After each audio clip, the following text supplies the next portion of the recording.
Vamos então, meus amigos, nos aprofundando na leitura do livro de Daniel, em busca de identificarmos o quinto reino, aquele reino que seria o sucessor do Império Romano e que corresponderia à visão da estátua, aos pés que em parte eram de ferro, em parte era de barro. É, Nós vamos encontrar, no capítulo 7, uma outra profecia de Daniel, em que vai nos permitir a identificação desse quinto reino, vai nos trazer alguns detalhes complementares e nos possibilitar começar a entender um pouco melhor esse reino seguinte que sucederia o Império Romano.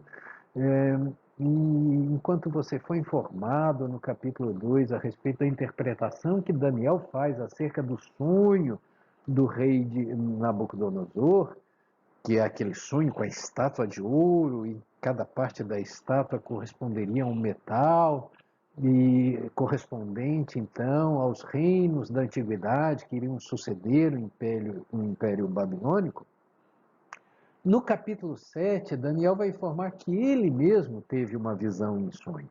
E essa visão, diz ele, vai ocorrer no primeiro ano do reinado de Belsazar, ou Baltazar, que foi neto e sucessor de Nabucodonosor, tendo sido ele o último rei da Babilônia antes da invasão do Império Medo-Persa. Nessa profecia, então, feita cerca de 5 anos depois da primeira, da estátua, Daniel vai retomar a mesma temática, porque ela vai complementar a primeira, de maneira a nos trazer mais elementos e nos possibilitar uma perspectiva histórica mais ampla. Vamos ao texto.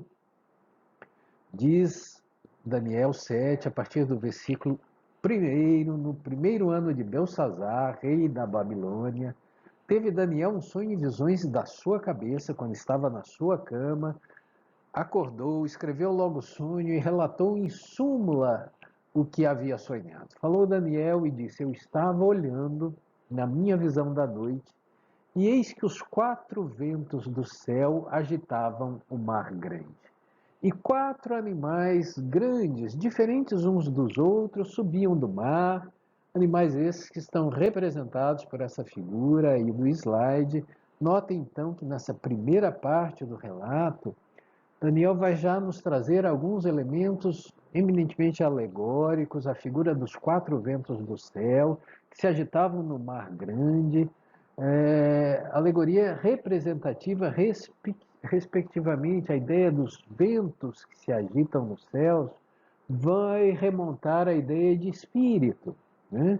Conforme você lerá ali em João 3, quando na conversa de Jesus com Nicodemos, o Senhor vai falar: o vento sopra onde quer, o espírito sopra onde quer, e você não sabe de onde ele vem, nem para onde ele vai. Então a ideia dos quatro ventos do céu vai remontar, vai simbolizar a ideia de quatro espíritos que iriam encarnar, né? Porque o mar grande, a água representativa do mergulho na vida material, é a própria humanidade. Portanto, em sentido alegórico, em sentido subjacente, a interpretação, por assim dizer, textual, literal do que está escrito, a ideia que está por detrás disso é de que iriam encarnar para agitar as águas da vida quatro espíritos que promoveriam os movimentos necessários para as conquistas e progressos da humanidade. Nesse sentido, então, meus queridos, esses quatro animais que Daniel vai retratar no seu sonho vão simbolizar a reencarnação de quatro importantes figuras no mundo, como são de fato os líderes políticos, e representariam então os reis e seus respectivos reinados que iriam encarnar no mundo, causando profundas transformações e em grande consonância, em grande correlação com a profecia anterior, a profecia da estátua. Vamos ver como é que Daniel nos descreve esses animais. Vamos lá, logo na sequência. Daniel nos informa que o primeiro era como leão e tinha asas de águia. Enquanto eu olhava, foram-lhe arrancadas as asas, e foi levantado da terra e posto em pé como um homem, e foi-lhe dado um coração de homem. Notem, meus queridos, que para esse primeiro animal há uma série de descrições que nos dão a figura muito clara de que personalidade teria sido essa, que está simbolizada nesse animal, nesse leão com asas de águia, que lhe seriam arrancadas e que seria posto um coração de homem, correspondente então à personalidade que encarnou o rei da Babilônia, Nabucodonosor, que foi o imperador mundial de maior poder e glória ao seu tempo. No entanto, envaideceu-se desse fato. E esse envaidecimento acabou levando a ser destituído do seu poder ainda durante o seu reinado e condenado por Yahvé, por Yahweh, por Deus, a viver como os animais por uns tempos, num episódio muito semelhante a uma zoantropia. Findo esse período, ele vai reconhecer a grandeza de Deus e recobrar o seu império.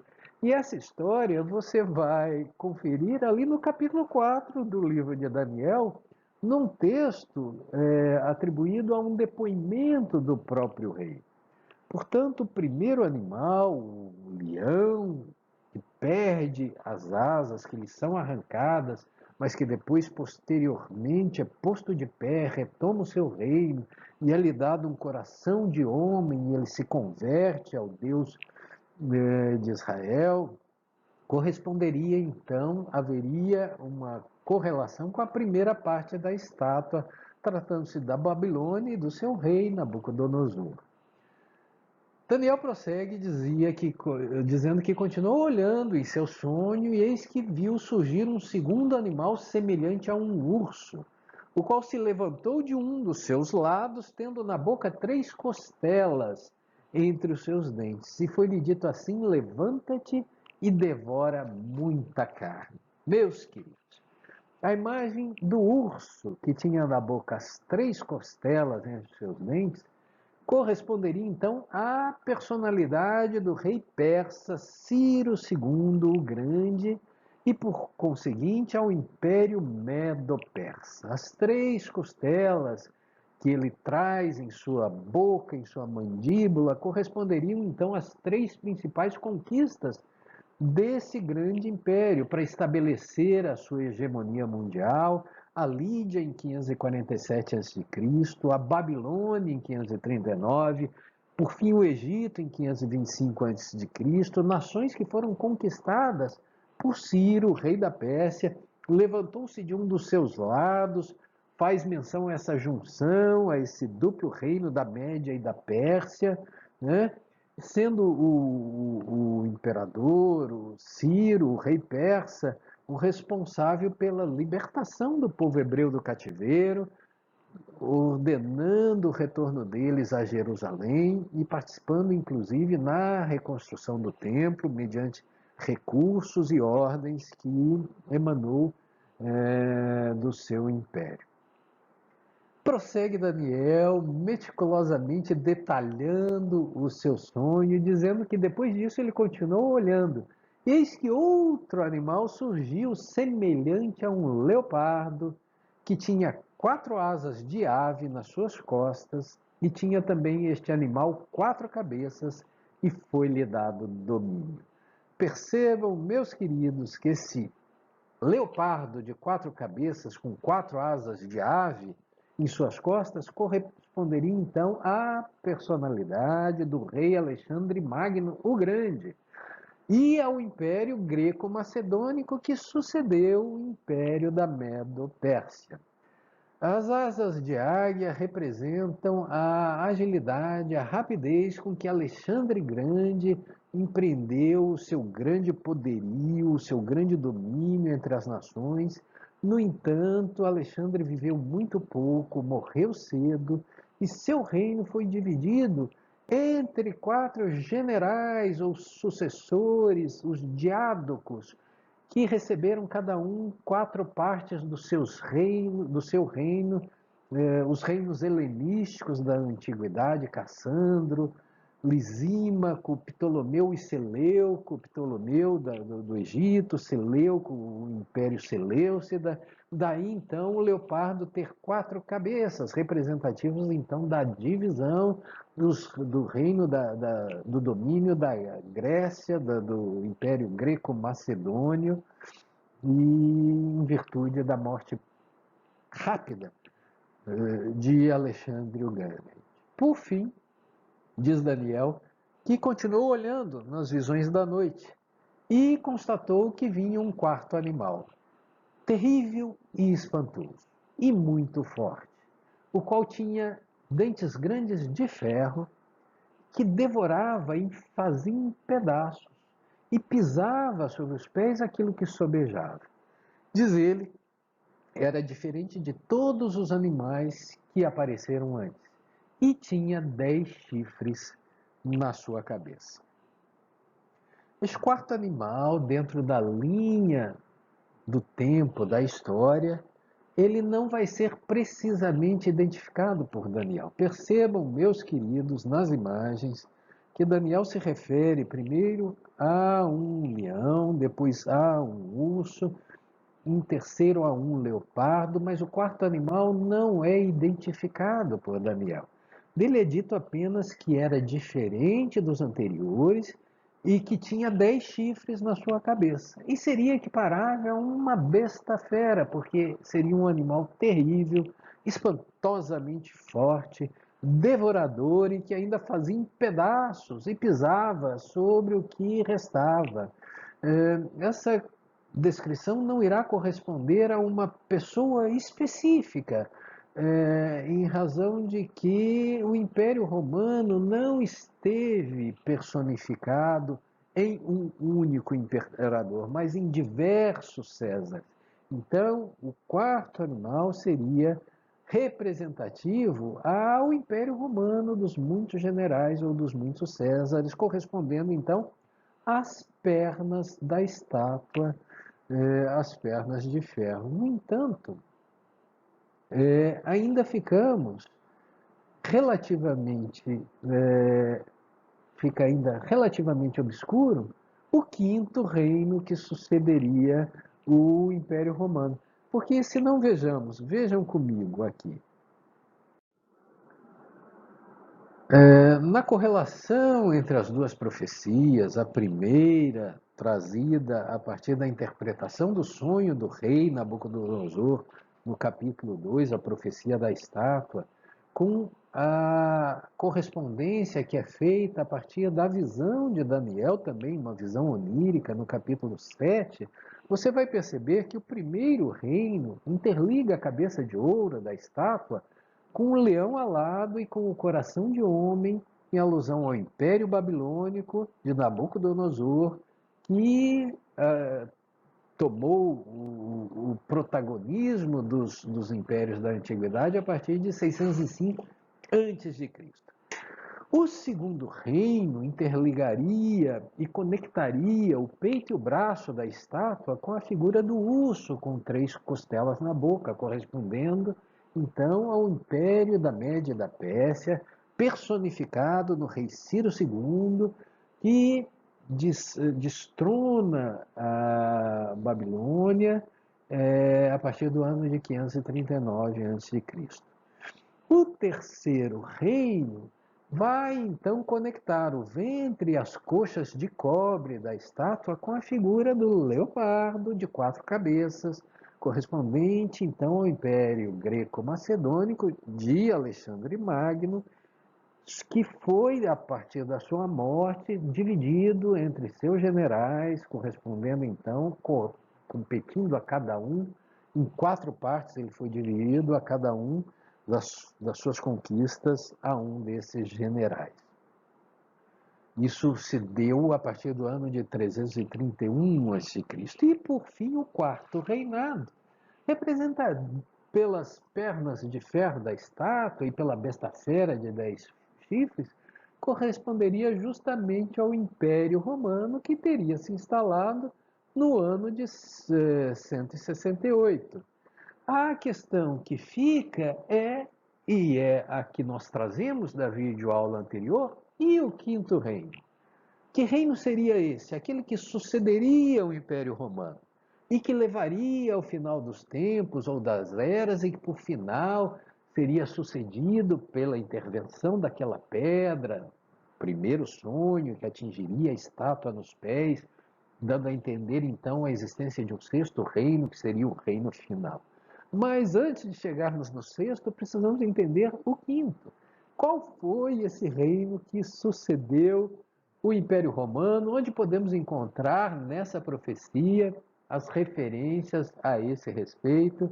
Veremos na sequência, porque Daniel prossegue o seu relato da sua visão e nesse relato ele vai trazer os detalhes que nos fazem identificar, mediante algumas ilações, esse quinto reino, o reino que sucede o Império Romano. A resposta se torna então mais clara a partir da descrição que Daniel vai fazer do quarto animal, que vem na sequência do seu relato, a partir do versículo 8. Daniel prossegue a sua narrativa dizendo que, estando ele a contemplar os chifres, ele está falando aqui da besta fera, do quarto animal, aquele que não era semelhante a nenhum dos anteriores, mas que tinha 10 chifres na cabeça. Daniel segue então dizendo que, estando ele a observar os chifres, eis que entre eles subiu outro chifre, pequeno, diante do qual 3 dos primeiros chifres foram arrancados. E eis que neste chifre havia olhos como os de homem e uma boca que falava com soberba e arrogância. Algumas traduções vão dizer proferia blasfêmias. Daniel então passa a trazer detalhes a respeito daquele quarto animal. Só que ele abre um parênteses na sua narrativa para mesclar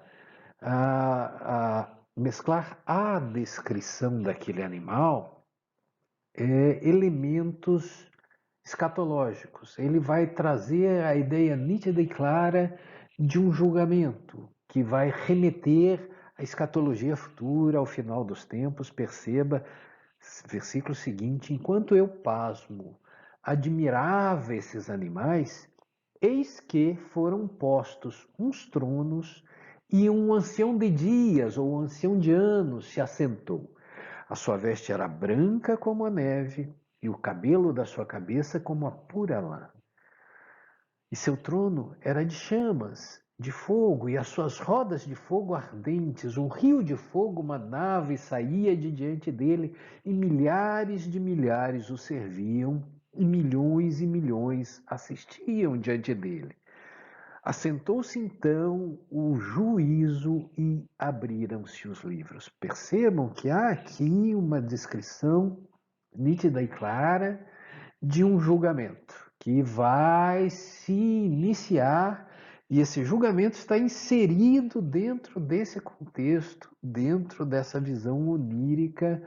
Então Daniel volta a referir-se na sua narrativa a aqueles animais, aquela cena que ele estava vendo. Então diz ele: estive olhando por causa da voz, das grandes palavras que o chifre proferia, aquele chifre pequeno que destronou outros 3 chifres para se assentar. Estive olhando até que o animal foi morto, e o seu corpo desfeito, e entregue para ser queimado pelo fogo. E quanto aos outros animais, também foi-lhes tirado totalmente o domínio. Todavia, a este foi-lhe prolongado a vida até certo espaço de tempo. Eu estava nas minhas visões da noite, notem aqui, e eis que vinha nas nuvens do céu um como o filho do homem. E dirigiu-se ao ancião de dias, e o fizeram chegar até ele. E foi-lhe dado o domínio, a honra e o reino para que todos os povos, nações e línguas o servissem. O seu domínio é um domínio eterno que não passará, e o seu reino será tal que não será destruído.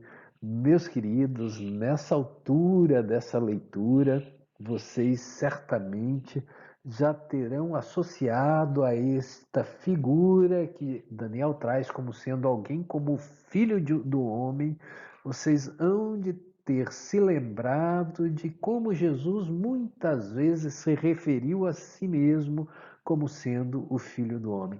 Jesus inúmeras vezes irá ser chamado pela população, pelos seus contemporâneos, como sendo o filho de Davi, em alusão ao messianismo davídico, aquele que era esperado como sendo o sucessor de Davi, dentro daquele paradigma messiânico, e ele vai refutar, ele não vai assumir essa posição, mas muitas vezes vai referir-se a si mesmo como sendo o Filho do Homem, assumindo de certa maneira o texto de Daniel, né, que vai falar de alguém que viria para assumir o sexto reino no final do Eon, no final da era, no final dos tempos, quando nessa visão onírica esse ele passado pelo ancião de dias, pelo ancião de anos, é passado a ele todo o domínio, todo o poder, toda a honra e toda a glória. Daniel prossegue na narrativa da sua visão, dizendo que, quanto a ele, o espírito dele foi abatido dentro do corpo, e as visões da minha cabeça me perturbaram grandemente. Então chegou-se ele perto a um dos que estavam ali na sua visão e pediu-lhe a verdade acerca de tudo aquilo. E ele me disse e me fez saber a interpretação das coisas. Notem aí que Daniel, no próprio sonho, vai elaborar o seu significado, o seu simbolismo, e vai dizer então que esses grandes animais, que são quatro reis, que se levantarão da terra. Mas os santos do Altíssimo receberão o reino e o possuirão para todo sempre e de eternidade em eternidade. Perceba então que no próprio sonho é trazido a ideia da interpretação de que aqueles animais representariam reis e os seus reinados transitórios no mundo. No entanto, os anjos do Altíssimo receberiam ao final o reino e o possuiriam para toda a eternidade. Prossegue o instigante relato de Daniel 7. Então, tive desejo de conhecer a verdade a respeito do quarto animal. E percebam, aguçem seus ouvidinhos, porque aqui Daniel começa a trazer ainda mais detalhes que vão nos permitir algumas ilações bastante interessantes. O quarto animal, que era diferente de todos os outros, muito terrível, cujos dentes eram de ferro e as suas unhas de bronze, que devorava, fazia em pedaços e pisava aos pés o que sobrava. E também a respeito dos 10 chifres que tinha na cabeça, e do outro, que subiu, o chifre pequeno, e diante do qual caíram 3. Isto é, daquele que tinha olhos e uma boca que falava grandes coisas com soberba e cujo parecer era mais robusto do que o dos seus companheiros. Daniel aqui está se referindo ao chifre pequeno, né? Esse aí, que com olhos e boca de homem, que falava blasfêmias. Eu olhava, diz ele, e eis que este chifre fazia guerra contra os santos e prevaleceu contra eles, até que veio um ancião de dias e fez justiça aos santos do Altíssimo, e chegou o tempo em que os santos possuíram o reino. E aí o interlocutor de Daniel vai lhe dizer, disse assim, o quarto animal será o quarto reino na terra. E aí contando a Babilônia, aquela sequência, a Babilônia, a Medopécia, a Grécia, o Império Romano, o qual será diferente de todos os reinos e devorará toda a terra e a pisará e fará em pedaços. E quanto aos 10 chifres, daquele mesmo reino se levantarão 10 reis. E depois deles se levantará outro, o qual será diferente dos primeiros, e abaterá 3 reis.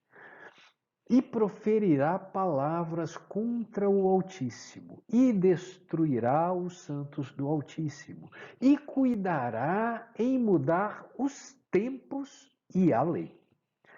E eles serão entregues na sua mão por um tempo, por tempos e pela metade de um tempo.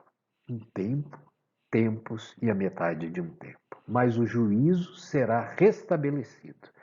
E eles tirarão o seu domínio para o destruir e para o desfazer até ao fim.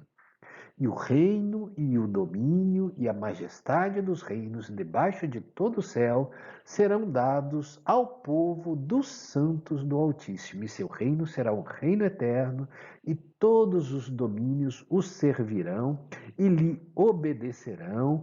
E diz Daniel, aqui acaba a minha visão. Quanto a mim, diz ele, Daniel, os meus pensamentos muito me perturbaram, e mudou em mim o meu semblante, mas guardei o assunto em meu coração.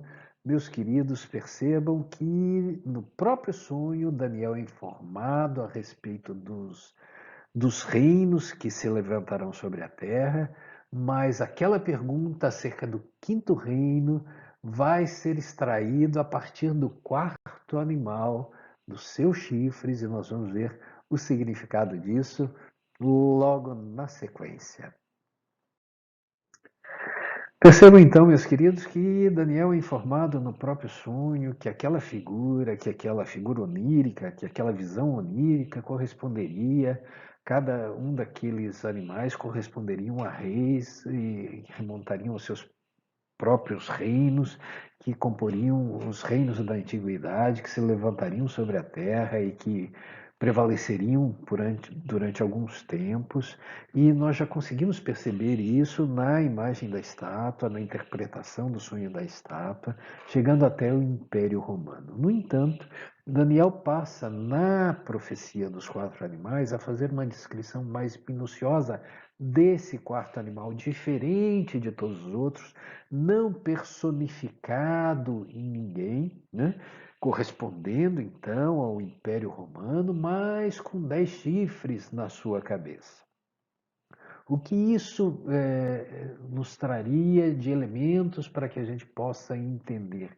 Notem que é esse quarto animal que dará origem ao quinto reinado, porque eles têm 10 chifres, e ali está dito que esses 10 chifres corresponderiam a 10 reis que se levantarão daquele mesmo reino, ou seja, do Império Romano se levantariam outros 10 reinos, e um em particular, o do chifre pequeno, que seria diferente dos demais, humilharia 3 dos 10 reis, né, no versículo 24. Então vai ficando mais ou menos claro que chifres em profecia significa reino. E esses 10 chifres simbolizariam, então, os 10 reinos que fragmentaram o Império Romano e que levaram ao seu final justamente no ano de 476 depois de Cristo. Que reinos foram esses que se originaram do Império Romano? Você tem aqui, meus queridos, na figura, os 10 reinos que se formaram a partir da fragmentação paulatina do Império Romano, os germânicos, né, os álamos em 351 depois de Cristo, os francos que deram origem à França, os borguinhões que deram origem à Suíça, os suevos, Portugal, os visigodos da Espanha, os anglo-saxões que deram origem à Inglaterra, à Grã-Bretanha, os lombardos da nossa querida Itália, e temos ali os vândalos, os ostrogodos e os érolos, que são reinos bárbaros que foram extintos os Érulos em 476 depois de Cristo, dando então o final histórico ao Império Romano. Notem então que é dentro desse movimento que se levantaria um outro reino. Eis aqui o quinto reino surgindo, justamente o do chifre pequeno, que tinha olhos como de um ser humano e uma boca que falava com soberba e arrogância. É esta figura do chifre pequeno que vai corresponder aos pés de ferro misturado com barro pertencente ao corpo daquela estátua e que daria um domínio político religioso mesclado. Quais as características desse quinto reino? Não é nenhum desses sete, né? Não é a Alemanha, a França, a Suíça, não é nenhum desses que se constituíram. É o do chifre pequeno que surge a partir então da extinção dos três reinos bárbaros. Vamos ver a descrição que Daniel nos faz a respeito desse chifre, desse poder que adviria, e a primeira coisa que a gente deduz é que ele vai surgir dentre os 10 chifres do quarto animal, portanto ele vai advir da própria Roma imperial, né? Ele é um fruto, um subproduto, uma elaboração final do quarto reino. Notem que ele vai arrancar 3 chifres para se firmar. Ele vai desfazer 3 reinos para então se constituir. E ele vai também proferir palavras ou doutrinas contra o Altíssimo, pois ele irá então, em tese, disseminar blasfêmias, disseminar mentiras, e ele destruirá os santos, e esse poder lhe será concedido por um determinado período de tempo. Por fim, o que mais está dito aí? Que ele cuidaria de mudar o tempo e as leis, meus queridos. E agora? Vocês já têm a sua hipótese para identificação desse quinto reino, o reino que sucederia o Império Romano?